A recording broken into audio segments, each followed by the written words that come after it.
السلام علیکم دوستو، آپ دیکھ رہے ہیں بابل میڈیا، اور آج کی ویڈیو میں آپ کو دنیا کے مشہور و معروف مزاحیہ کردار چارلی چپلن کی کہانی بتانے جا رہا ہوں۔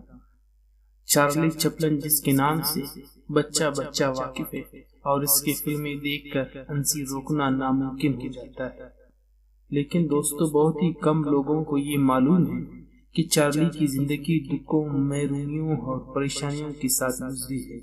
دنیا کو ہنسانے والا چارلی چپلن ہمیشہ اکیلے میں آنسو بہاتا رہتا تھا۔ دوستو، چارلی لندن میں پیدا ہوئے۔ والد اور والدہ تھیٹر میں گانا گاتی تھی۔ والد ایک دن غائب ہو گیا، ماں بیمار تھی۔ چارلی اور اس کا سوتیلا بھائی سڈنی بچپن ہی میں محنت اور مزدوری پر مجبور ہو گئی۔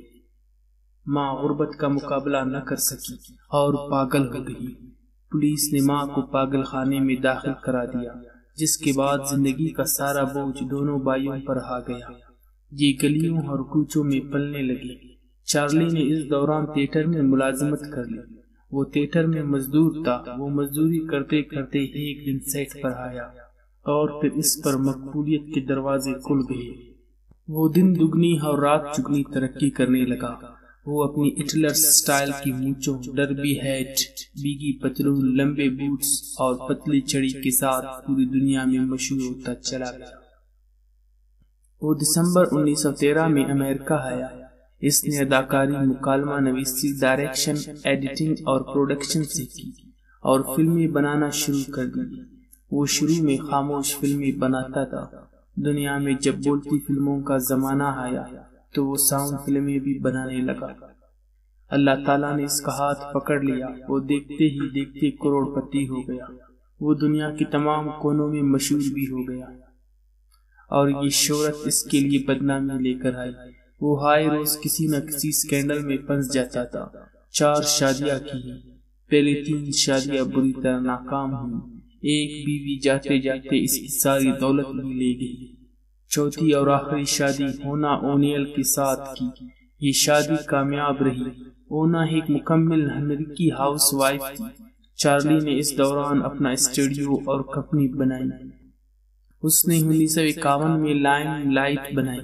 یہ فلم 1952 کے ابتدائی مہینوں میں سینماؤں میں دکھائی جانے لگی۔ یہ ستمبر 1952 میں ملکہ الزبتھ کی دعوت پر خاندان سمیت لندن آیا۔ اس دوران FBI نے اس کے امریکہ میں داخلے پر پابندی لگا دی۔ یہ بات بھی یہاں کم دلچسپ نہیں ہوگی کہ چارلی چپلن نے امریکہ کی شہریت نہیں لی تھی۔ وہ امریکہ میں 28 سال رہنے کے باوجود برطانوی شہری تھا۔ چنانچہ FBI نے اس کے امریکہ میں داخلے پر پابندی لگا دی۔ وہ پریشان ہو گیا۔ پریشانی کے اس عالم میں چارلی نے پوری دنیا میں سوئٹزر لینڈ کے ایک قصبے ویوے کو اپنا نیا گھر بنانے کا فیصلہ کیا۔ چارلی کی بیگم امریکہ گئی۔ اس کا مکان، دفتر اور گاڑیاں فروخت کی، بینکوں سے سرمایہ نکالا، اور یہ لوگ ویوے شفٹ ہو گئے۔